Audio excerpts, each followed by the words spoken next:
后个月爱阁报税咯。行政院副院长陈其迈拍一支影片，用简单的方式，要让大家了解减税新制度。讲到报税，大家心情拢足郁结但是今年行政院要大家心情足美丽，因为在行政院副院长陈其迈拍影片，要甲大家讲5月报税又搁到啊。伊讲，2018年民进党政府推动税改，总共542万户减轻负担。今年开始符合这条件的民众，都唔免交所得税。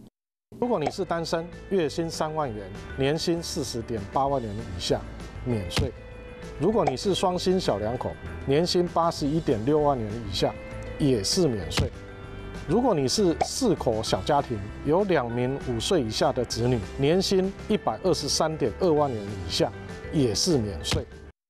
除了以上3种情况免报税，行政院嘛提悬5种类型的扣除额，单身的人对9万提悬到12万，结婚的人18万提悬到24万，薪资所得对12万8千提悬到20万，身心障碍者提悬到20万，厝内有细汉囡仔嘛提悬到12万。今年另外还有一个好康的，就是健保日记的扣除额放宽标准。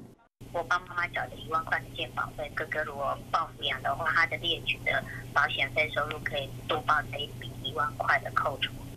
台湾万岁，过去若讲到要报税就头疼，但是今年这么多减税新制，就是要让民众有感觉。